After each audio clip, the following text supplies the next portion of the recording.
E teremos agora a nossa primeira apresentação com a palestra Certificação de Redes DWDM. Como implementar, validar e manter a rede com qualidade. O nosso convidado é o Eduardo Ken, diretor da Precision. Vamos recebê-lo, senhoras e senhores.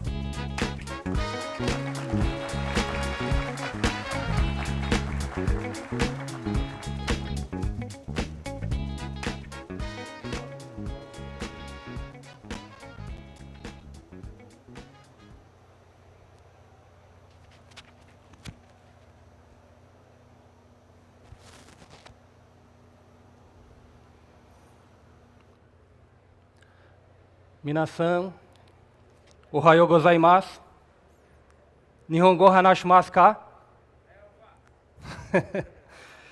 Então, pessoal, bom dia a todos, primeiramente. Eu sei que não é fácil, né, inaugurar uma sequência de palestras. Agradeço mais uma vez o convite da Expo e a SPE, que tem feito um ótimo trabalho, né, principalmente nesse mercado de provedores e operadoras, em que o conhecimento é um ponto muito importante, digo essencial, para que vocês consigam construir redes com qualidade. Tá? Então, assim, eu vejo que vocês se dedicaram também uma parte do tempo de vocês para estar adquirindo um pouco de conhecimento, e isso eu acho que é bastante importante. Eu vou tentar passar um pouco do que a gente tem feito para esse mercado. É pouco tempo para falar de um tema bastante complexo. Eu vou tentar fazer da melhor forma possível. Só para eu confirmar aqui se eu estou no evento certo, quem aqui mexe com telecomunicações ou está relacionado com provedor ou operadora, levanta a mão.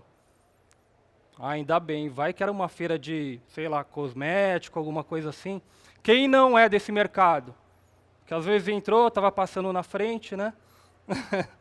Então tá bom. Então vou falar um pouco aqui, bem resumidamente, da parte de comunicação ótica, né, como que a gente vê hoje em dia e está evoluindo bastante. Bem breve resumo de DWDM para quem não mexe no dia a dia. O foco vai ser essa parte de certificação de redes, né? E a gente tem um stand aqui bem na entrada. Quem tiver dúvidas, a gente tem tudo que eu vou falar aqui, a gente tem para mostrar ao vivo, tá? Essa que é a ideia. Então, vou me apresentar aqui para quem não me conhece, né? Meu nome é Eduardo Ken, o pessoal me conhece mais como Ken. Aí dá essa confusão aqui no Brasil, né? Porque falou, poxa, quem que deu a palestra? Foi ele mesmo, foi o Ken. Então o pessoal decora um pouco mais rápido, né? E a história começou assim, todo mundo tem uma carreira, né? A carreira pode subir, ela pode descer, né? Mas importante, que nem eu vou comentar, é fazer o que você gosta. Então, minha carreira começou com o namoro com a Barbie, tinha o Ken da Barbie, né? Só que deu muita confusão, porque a empresa de brinquedos aqui era Estrela, e lançou com o nome Bob. Aí o pessoal falou, poxa, quem que está com a Barbie? Deu um pouquinho de confusão para mim. Mas tem a foto da época, acho que a carreira estava no top, né? Foi muito legal essa época. Aí depois eu entrei agora mais para os meninos no Street Fighter, né? Só que era muita briga, muita porrada para tudo quanto é lado, né? Mas tem a foto da época também, o corpo está igual, só o cabelo que está um pouco diferente. E aí comecei no mercado de telecom, né? Que nem vocês estão aqui. Então a gente tem feito bastante projetos, né? E bastante seminários, tentando trazer um pouco de tecnologia para vocês. Né? Aqui é a vistoria do estádio de Brasília, que a gente interligou na Copa do Mundo. Aqui é o NOC que nós montamos nas Olimpíadas. Né? E às vezes a Barbie volta, mas a gente realmente terminou. Agora, negócio, né? Mas ela me ajuda bastante ainda. Então vamos lá, falando um pouco da Precision, a gente tem... Quer que volte algum slide? O pessoal começou a rir, mas é bom que dá aquela acordada, né? É bom que de manhã é dureza assistir uma palestra técnica, né? Eu sei que é duro mesmo, mas vamos lá. Então a gente tem uma área de consultoria de redes, né, em que todo dia nós subimos algum DWDM, alguma rede metro. Então traz bastante experiências, a parte de treinamento, que eu acho que é bastante importante, né, vocês munirem a empresa de vocês com treinamentos, capacitação. Nós temos um laboratório acreditado pelo Inmetro, que realiza testes para a Anatel. Então, as AOLTs, ONTs, DWDM, switch, router que estão nas empresas de vocês, grande parte passa pelo nosso laboratório. Então, também traz um conhecimento bastante profundo da tecnologia. E distribuímos várias marcas de monitoração e teste, para ajudar vocês a implementarem e manterem a rede, né, seja ótica, seja RF, qualquer tipo de rede. Aqui é um slide que fala assim, ó, o mundo está se movendo para a fibra ótica. Vocês estão prontos? Né? E é uma realidade. Não tem empresa de telecomunicações hoje que não trabalha com fibra ótica. Né? Hoje os ISPs, que é o foco desse evento, basicamente dependem totalmente da fibra ótica. Né? E traz desafios adicionais que não tinham no mundo de rádio e não tinham no mundo de cabeamento estruturado. Então, isso que a gente vai tentar mostrar um pouco mais, focado em DWDM. Né? Nós temos uma palestra inteira para FTTH, mas a gente quis trazer alguma coisa nova, né, para a backbone de vocês aí. Aqui só para falar um pouco de GPON, né, já que a gente está falando de evolução de rede. Então, grande parte está ali naquele primeiro GPON, né, que é 2,5 gigabits por segundo de descida, 1.25 de subida, compartilhado em vários assinantes. O XGPON acho que a gente já pulou, bastante empresa já está implementando o XGS-PON, que aumenta a banda para 10 GB, tem mais capacidade de usuários, né? E vai ser o Next Generation PON e assim por diante, com maior banda. O que é legal, ó, que eu coloquei nessa figura embaixo, é que a rede passiva que vocês construíram, se construíram bem feita, vai permitir trafegar esse tipo de informação. Tá? Então, existe um elemento de coexistência que vai unir os vários tipos de tecnologia na mesma rede passiva. Então, porque tem um usuário que não vai querer migrar, né? Não são todos os usuários que vão querer migrar de de 500 mega para 5 gigabits por segundo. Então, vai ter que conviver. E é interessante que é possível conviver uma rede com a outra. E aqui já falando um pouco mais de backbone, né? Então, aqui, falando um pouco de cabo, tem um cabo que eu vi lá no Japão, 35 milímetros, com 6.912 fibras óticas dentro desse único cabo. Imagine romper um cabo desse, o trabalho que dá para fazer fusão. Né? Ele trabalha com uma tecnologia de Spider Web Ribbon, que é o mesmo ribbon que tem no conector MPO, tá? Que é fileiras de 12 em 12. E já existem equipamentos de transmissão, né, de várias marcas. Já é normal ter lambda de 200 gigabits por segundo, e a gente tem hoje capacidade de por canal, que é o que a gente vai falar de DWDM, de 800 gigabits por segundo. Né? Então, multiplicando 800 por, sei lá, 40, 80 canais, multiplicando por 6.912 de um cabo, esse cabo praticamente você carrega o tráfego quase inteiro aí, né, de grande parte do mundo. Então, assim, tá evoluindo bastante. Tá? Aqui eu queria comentar, que é interessante por dois motivos, esse recorde de transporte no único núcleo de fibra, ele fica sendo batido toda hora. Né? Eu acho que esse daqui deve ter uns 2 anos atrás, e é 178 terabits por segundo em cada fibra ótica. Tá? E é interessante, foi uma brasileira que coordenou a pesquisa lá em Londres. Né? Então é legal, tem pessoal nosso, do Brasil, colaborando com o desenvolvimento de tecnologia. Aqui falando um pouco de interface cliente, né? Hoje já é comum, 100 gigabits por segundo, quase todo mundo já utiliza, né, na interface cliente. 400 GB, bastante gente já está começando a implementar. Né? E aqui mostra essa curva, ó, que daí as velocidades menores elas tendem a diminuir e as maiores passam a participar mais do mercado. Né? Uma outra vertente são os transceivers, que são os GBICs. Né? Hoje em dia existem transceivers, né, que nem da Skylane e outras marcas também, que eles são programáveis. Né? Deixa eu ver se eu estou com ele aqui. Então, você consegue programar o transceiver. Depois eu procuro ele aqui. Ah, está aqui. Ó. Você consegue pegar um celular, conectar uma caixa programadora, tá?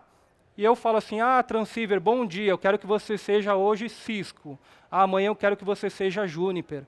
Então traz flexibilidade. Em vez de você ter um pouco de transceiver de cada marca, você tem de cada tipo e você programa no momento que você precisa. Em relação a spare, flexibilidade, agilidade, isso daí já existe, tá?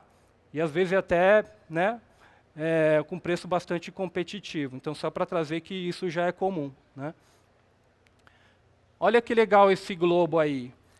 Cada linha colorida ali é um cabo submarino, né? Como a gente vai falar de DWDM, 100% desses cabos submarinos são iluminados por sistemas DWDM. Então tem muito cabo. Quando a gente fez a rede lá das Olimpíadas, a gente teve que levar o sinal em tempo real para todos os países praticamente do mundo, com, sei lá, 500 canais de TV. Né? Não dá para fazer via satélite em 8K, em 4K. Então é tudo fibra ótica, via cabo submarino. Tá? Aqui eu vou dar um exemplo de deployment, de instalação, como que é feita essa questão de fabricação, implantação de cabo submarino. Para quem nunca viu, é interessante.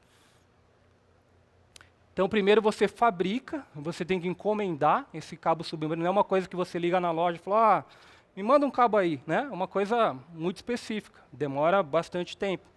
Então, tem o processo de fabricação, que é bastante, né, meticuloso, porque imagine você fazer manutenção lá no meio do fundo do mar. Né? Então o cabo tem que ter uma qualidade melhor.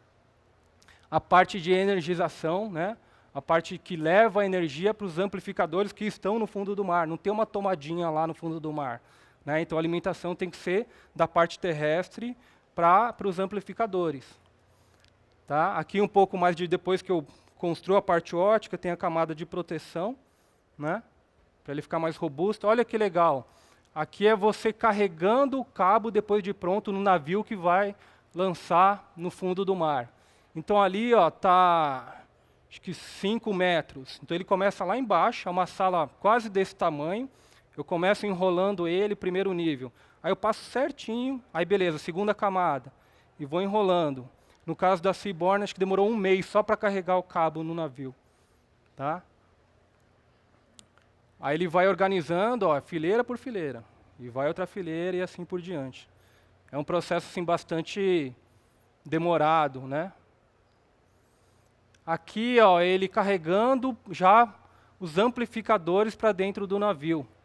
Olha que interessante, os amplificadores não podem ficar naquela sala comum. Então ele vai, né, enrolando o cabo, a hora que chega o amplificador submarino, ele tem tipo um bercinho. Aí ele leva lá para um lugar, coloca o amplificador, aí desce e começa a enrolar tudo de novo. É bastante trabalhoso. Aqui é o formato do amplificador, tipo um míssil, né? É bem interessante. Aqui, onde que eles ficam armazenados dentro do navio. Tudo bonitinho aqui. Aqui é você, né, vai lançando o cabo, né, no oceano.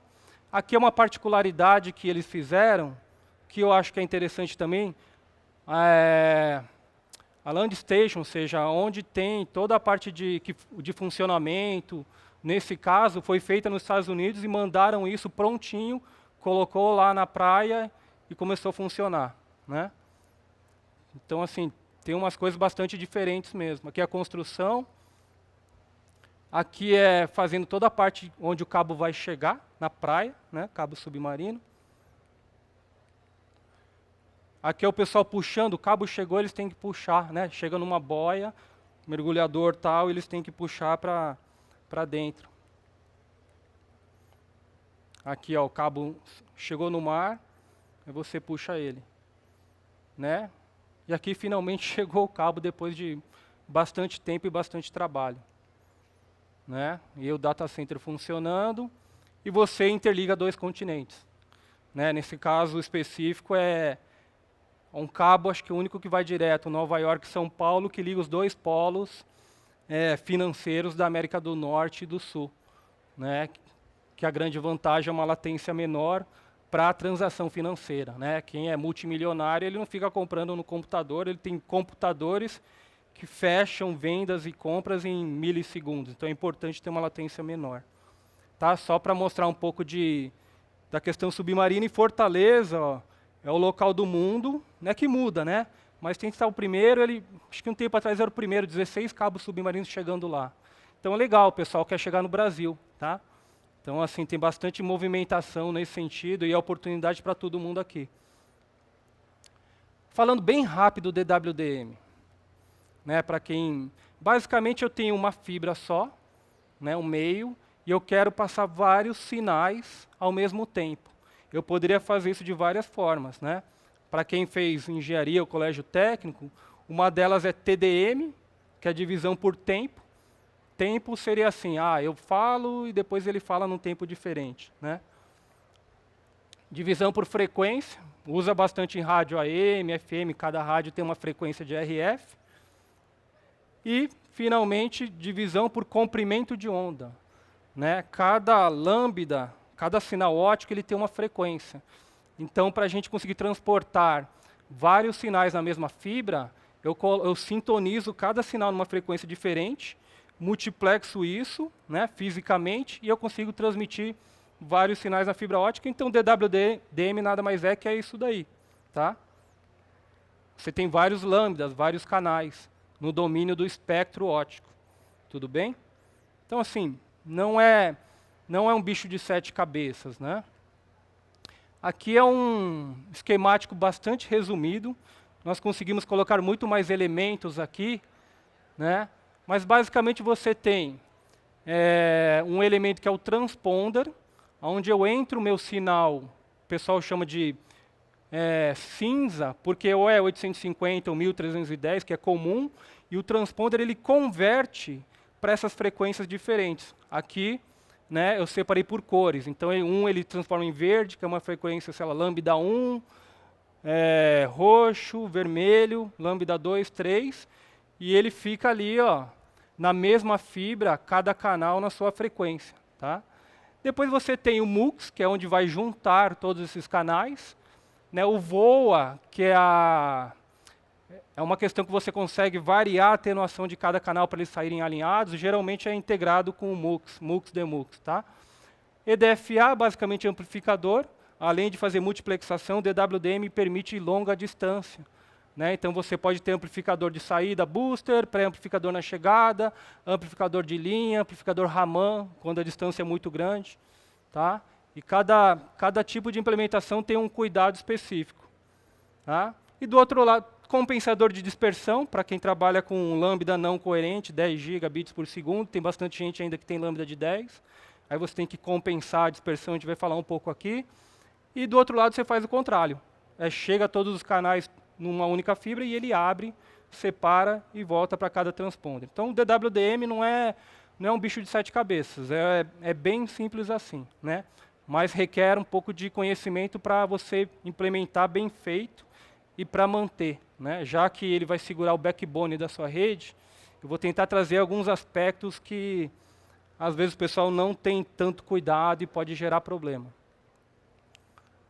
Aqui falando um pouco de RODM, nada mais é que um switch de lambdas. Então, em vez de você fazer switch por camada 2, MAC, aqui você pega um lambda que estava indo de uma cidade A para C e eu consigo dropar ela na cidade intermediária B. Tá? E tem vários tipos de RODM ou WSS que o pessoal chama também. Né? É o básico, que ou ele passa reto ou ele dropa. Né? Colorless, você pode deixar ele conectado e a porta do RODM não importa o canal. Né? Ele consegue ser configurado. Então não precisa mandar alguém lá para falar assim, o canal 21 coloca em outra porta. E tem CDC, que daí você pode mandar para qualquer direção, qualquer canal, canais repetidos, tá? É bem flexível, como você conseguisse rotear os seus lambdas da forma que você quiser na sua rede inteira. Tá? E você consegue colocar inteligência de roteamento automático, proteção em cima disso daí. Pessoal, pesada a palestra, primeira palestra fala tanta coisa assim, mas eu estou tentando trazer e simplificar um pouco aqui esse mundo DWDM. Né? Porque DWDM tem bastante gente que começa ali, coloca um MUX passivo, compro lá uma GBIC colorida e montei. Tá certo, é um DWDM, mas tem como você evoluir um pouquinho mais. Aqui é um deployment de CDC, então chega a ser complexo, né? Então pode ser um MUX passivo ou pode ser um monstrinho desse aqui em cada nó, né? Aqui, ó, esquece a fórmula, mas basicamente uma tendência é você trabalhar com sinal coerente, né? Não vou complicar não, mas basicamente eu consigo saber a informação de fase do sinal. Quem veio do mundo de rádio está acostumado com essas constelações aqui, ó, 16 QAM e até muito mais, certo? Então isso a gente implementou, a gente não, o pessoal que criou, né? Nesse mundo óptico, porque chegou numa velocidade tão grande que o circuito elétrico não conseguia mais ligar e desligar naquela velocidade. Então a gente trabalha com detecção coerente, né? O pessoal fala muito de sinal coerente, e trabalha com esse tipo de constelação, esse monte de bolinha aí. Né? Na prática, o que traz? Traz mais velocidade, né? Só que também traz mais dificuldade de demodular o sinal. Né? Para eu confundir um 0 e 1, onde tem só liga e desliga, é muito mais difícil do que se eu tiver uma constelação gigante, qualquer desvio ali eu posso confundir um 0 e 1. Tá? Então fica um pouco mais difícil, mas minha banda cresce, minha velocidade aumenta. Tá? Outra coisa que é uma tendência é a questão de flex grid, né? Nada mais é que acontece. Quando eu tinha lá os canais, tudo liga, desliga, on, off key, eles seguiam uma tabela de frequências padronizadas e larguras fixas. Tá? Porque todo o canal tinha largura determinada. Agora, quando eu começo a trabalhar com modulação, alta modulação, quanto maior a modulação, não tem segredo, né? Ele fica um pouquinho mais largo, um pouquinho mais gordinho o canal. Então, o meu filtro, o meu MUX, meu WSS, ele tem que permitir trabalhar com canais maiores de mais alta velocidade. Então, eu tenho que mudar a parte da rede para eu conseguir trafegar, né? E isso chama flex grid. O grid ele é flexível. Tá? É uma tendência e bastante gente já está colocando aí também, para suportar canais mais largos. Tudo bem? E aqui, ó, é o que é o tópico específico da palestra. E aí, como que a gente vai implementar? O que seriam as melhores práticas? O que é caracterização? O que deveria ser feito para um bom deployment de DWDM? Basicamente, eu resumi aqui, ó, caracterização de fibra. Então, primeiro você tem que validar o seu meio que vai suportar essa comunicação, que é o quê?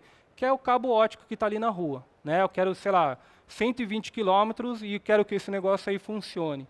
Então, faz bem eu testar, e quanto melhor testado, melhor, né? Essa fibra óptica passiva, antes de eu ligar o sistema. Né? Aí, que teste que eu faço? Eu vou falar um por um aqui, no tempo que permitir. Né? A gente vai falar de inspeção, teste de OTDR que vocês conhecem bem, insertion loss, que é basicamente perda, dispersão, né? A questão de se a frequência que eu falei que é sintonizável, ela está correta, se a potência dos canais estão corretas, um pouco de relação sinal-ruído, que é um diferencial que não tem num switch, por exemplo. Né? E a validação. Depois que eu fizer tudo isso, coloquei lá 2 tera. Eu vou testar com ping? Não faz sentido nenhum. Né? Se é 2 tera, vamos jogar 2 teras bits por segundo ali e vamos ver se passa zerado. Essa que é a ideia, tá? Que é um resumo. Então a gente vai fazer aqui, ó, se o conector está limpo, está sujo, pode subir aqui para ajudar, vamos ver se funciona. A gente Wi-Fi aqui, vamos ver se... Quanto tempo que eu tenho? Tá. Vamos ver se dá certo aqui. Só para dar uma acordada, fazer uma demonstração ao vivo.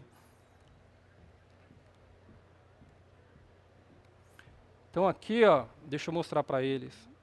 Eu tenho um microscópio óptico, tá? Que é importante. Se tudo isso de banda está passando no único conector, né?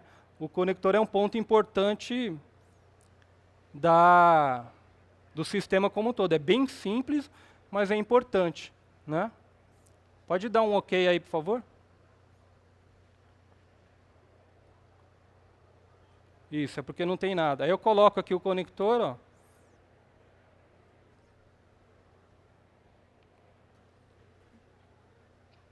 E ele vai mostrar como que está o conector. Né? Então ele tem um aumento muito grande aí. E ele faz a captura, ele centraliza automático, faz análise e passou. O que acontece no dia a dia? Eu vejo muito pouco microscópio na mão de técnico de implantação. E ele, a tampinha ele acha que é chiclete, mas a tampinha na verdade é para tampar, né? Aí o que acontece? Ele encosta sem querer porque a olho nu eu não vejo nada, certo? Aí vamos ver, ele encostou sem querer e esbarrou em algum lugar, né?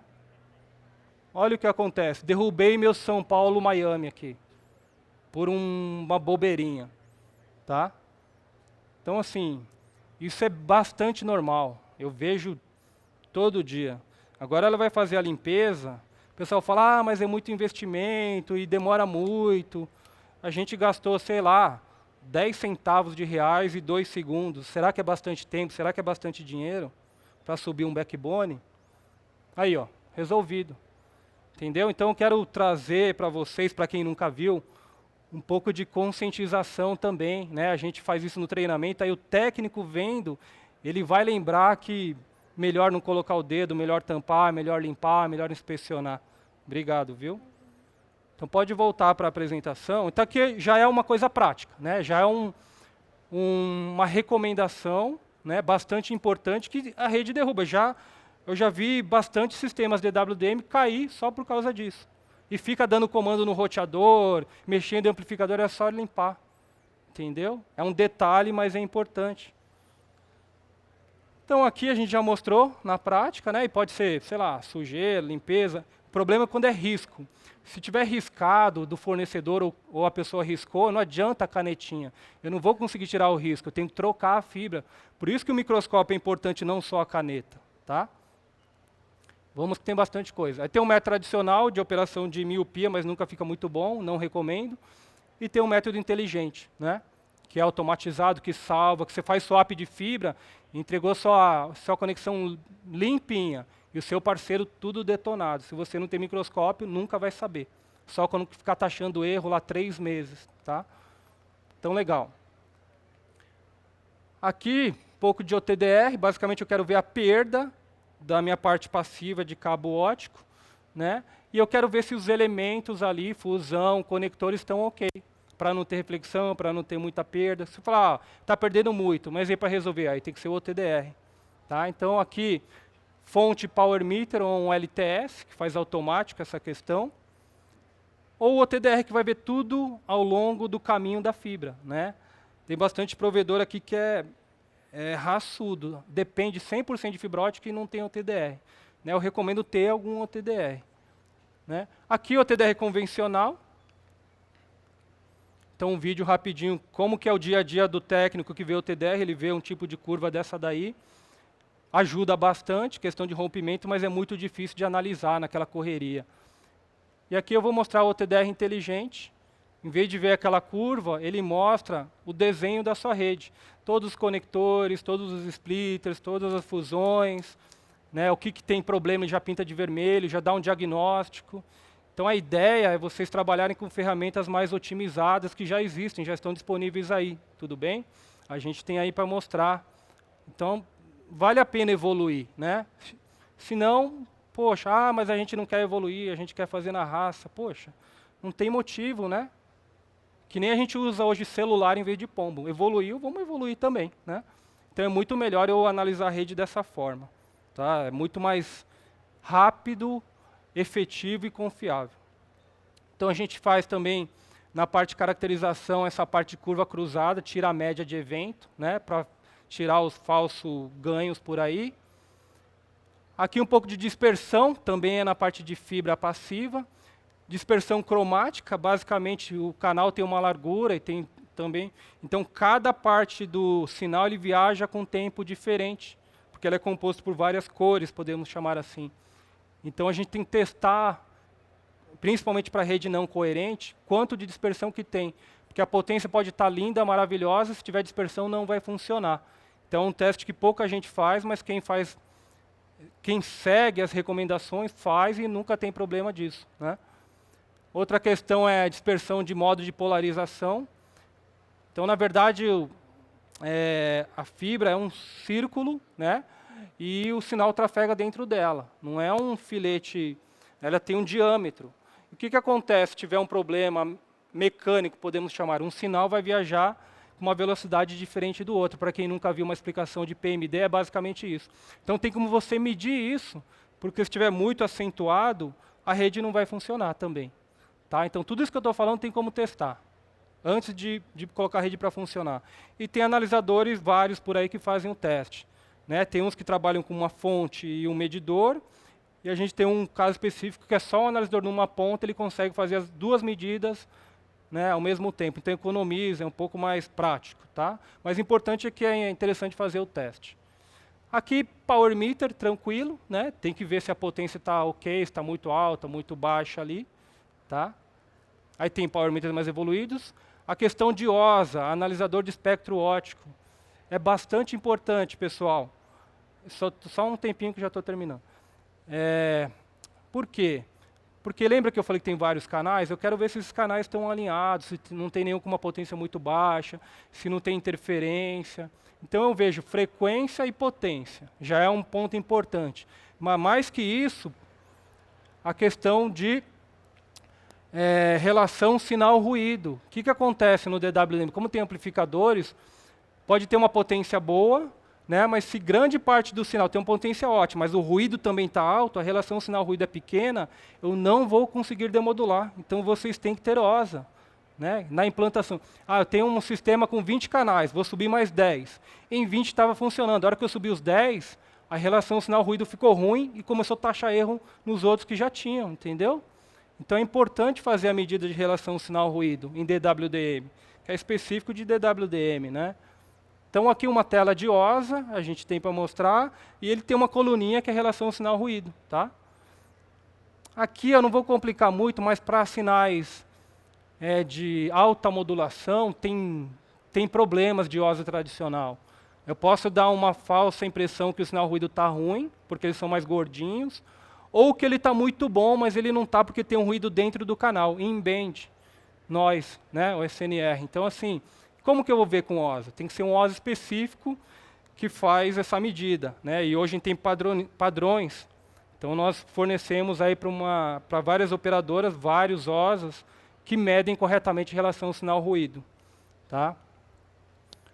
Então, tem as normas, 2 normas praticamente, né? E a gente segue esse padrão e ele calcula de forma correta, até sem desligar o canal. Tá? Então, depois a gente pode detalhar mais. Um outro teste que é importante é o transceiver. Sua rede está linda, maravilhosa, só comprei um transceiver que está achando erro. Antes de eu subir minha rede, eu consigo testar o transceiver. Coloco no analisador e ele faz vários testes que falam, desses 20 aqui, esses 2 nem tenta subir. Nem sofre, entendeu? Já valida eles antes. Então é um teste que a gente consegue fazer. E aqui o teste de desempenho, que nem eu falei, não faz sentido testar com ping, não. Então tem várias normas de teste. Né? Se você vai subir um backbone seu, desde taxa de erro, 2544 muita gente conhece, desde 99 que a gente dá treinamento disso. Basicamente é um teste muito comum para a rede Ethernet. 1564 considera QoS, né, classe de serviço e tal. E 6349 que testa a camada 4. Aquela, a internet está lenta. Ele trabalha com TCP, né, então ele emula isso daí para ver se essa camada 4, que é o que o usuário sente, está boa ou não. Tá? Aqui, no final de tudo, você vai entregar a banda lá para o usuário, né? E o usuário comum, ele não faz fusão, ele não sabe o que é GPON, não conhece rede ótica. Eu entreguei lá o circuito, fiz todo o meu backbone, entreguei lá 500 mega para o usuário. Tem lá uma loja de roupa. O usuário não quer saber dessa medida. O que o usuário quer? O usuário quer o serviço com a velocidade contratada e baixa o tempo de resposta. O TDR mede? OSA mede? Não mede. Nem quer saber. Né? Como que vocês medem banda no usuário? Não vai falar que é notebook e celular. Né?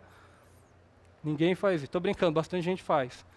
Corporativo, vou mandar um selfie para a Petrobras, né? Não dá certo. Então o usuário às vezes fica desconfiado, você não pode deixar o usuário desconfiado. Né? Então aqui rapidamente, método tradicional, usuário reclamando, e tem um aparelho que é desse tamanho que mede banda, mede Wi-Fi, mede tudo e gera relatório. Tá? Então só para rapidamente que meu tempo esgotou. Aqui rapidinho, todo mundo tem rede ótica, tem um NOC de algum jeito, aí depois, o switch está com loss, eu acho que é fibra. Aqui é São Paulo, para quem é de fora, sexta-feira à tarde, rapidinho chega lá no data center, depois chega lá não entra, não tem autorização. Normal, coloca o TDR, localiza e faz o reparo. Né? Aqui é uma foto ensaiada, que ele está sentado na sombra, geralmente não é assim, não. Aqui, aí demora horas, né? O que a gente tem? Um sistema que fica monitorando seu backbone 24/7, né? E ele traz a localização da falha. Em vez de ele falar 23 km, vai falar foi a esquina da Paulista com a Augusta, em 5 minutos está no celular do técnico. Então, o seu SLA de recuperação é muito menor. Aqui resumo, então, certificação de rede é essencial para a implantação de DWDM, para quem não quer sofrer, né? Chega de bater cabeça, pessoal, não vale a pena, né, subir a rede na sorte, é o seu backbone, é o coração da sua rede. Tá? E tem ferramentas específicas para a fase de implantação e manutenção, troubleshooting, né? E às vezes elas trazem mais eficiência, velocidade, confiabilidade, até economia, se você fizer uma vez só, de forma correta. E aqui eu falo assim, não só ferramentas, né, mas capacitação. O pessoal que mexe com a sua rede tem que ser treinado. Não adianta eu comprar uma Ferrari e não saber dirigir.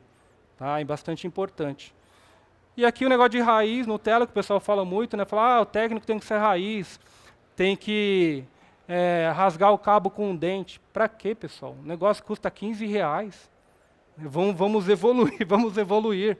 Se tem ferramentas para a gente fazer melhor, né, bem feito, vamos utilizá-las. Né? Vamos focar ali no negócio que é construir rede de qualidade e ganhar dinheiro. Tá? Vamos focar em qualidade e vamos ser felizes. Né? Esse aqui é o pessoal que... um treinamento nosso que ele fez isso. Terminei. Então, pessoal, quem quiser tirar foto aqui do contato, a gente troca bastante informação. Desculpa a palestra ser bastante técnica. A gente consegue falar offline e mostrar tudo que eu comentei aqui ao vivo, tá bom? Então, parabéns para vocês pelo tempo despendido aí. Obrigado, pessoal. Um abraço.